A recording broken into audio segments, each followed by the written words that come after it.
देश भर में आपने कई तरीके के थानों के किस्से सुने होंगे, लेकिन एक डिपार्टमेंट है जो सबसे अलग है। ये है विद्युत विभाग का थाना। ये थाना सबसे हटकर है। यहाँ पुलिस भी बैठती है, एफआईआर भी दर्ज होती है, लेकिन सलाखों के पीछे कोई नहीं जाता। नमस्कार, मेरा नाम है शांतनु और आप देख रहे हैं न्यूज़ 24। विद्युत विभाग का थाना, जहां बिजली चोरी में पकड़े गए लोग जेल नहीं बल्कि अपनी जेब से चुकाना देते हैं। झांसी में विद्युत विभाग थाना प्रभारी निरीक्षक मोहम्मद इमरान ने बताया है कि यहां बिजली चोरी के में पकड़े गए उपभोक्ता पर मुकदमा तो दर्ज होता है, लेकिन कोई गिरफ्तारी नहीं होती। देखो, होता क्या है, आपको कंपाउंडिंग का पूरा मौका दिया जाता है। मतलब जुर्माना भर दीजिए और आपका केस यहीं खत्म। अगर पैसा नहीं जमा करते तो सीधा चार्जशीट फाइल हो जाती है। ऐसे विद्युत थाने सिर्फ झांसी में ही नहीं बल्कि हर जिले में बनाए गए हैं। फर्क इतना है, ये आम सिविल थानों से बिल्कुल अलग होते हैं। सिविल पुलिस ही विद्युत विभाग के बनाए हुए कानून के अंतर्गत काम करती है। बिजली चोरी की सूचना पर ये लोग छापा मारते हैं, अपने तरीके से कार्रवाई करते हैं।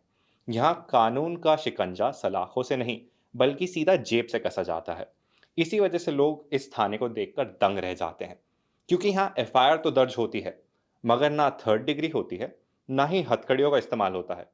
ये है हमारे देश का एक अलग तरीके का विद्युत विभाग का थाना, जहाँ कानून तो चलता है पर इंसानियत भी बरकरार रहती है। झांसी में अब तक का जो रेशियो आया है वो लगभग 150 से 200 एफआईआर का महीने का रेशियो है।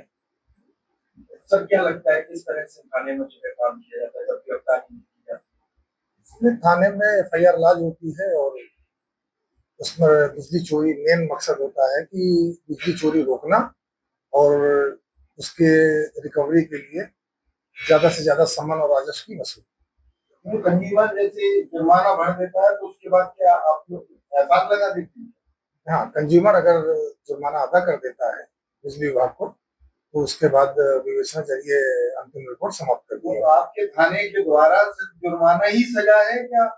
इसके अलावा तो गिरफ्तारी तो है नहीं आपके यहाँ? नहीं नहीं, इसमें इसमें आप जुर्माने को ही मानेंगे ना, सजा सजा के तौर पर जुर्माना किया जाता है, वो अदा करने पर आप एफआईआर लगा देते हैं। तो सर क्या लगता है जैसे जब सजा होनी नहीं है, जुर्माना अकेला देना है, राजस्व की तमाम की है, तो थाने का बनाने का उद्देश्य क्या है? बिजली चोरी रोकना मेन मकसद है थाने को स्थापित करने का कि बिजली चोरी को रोकना और बिजली विभाग का सहयोग करना।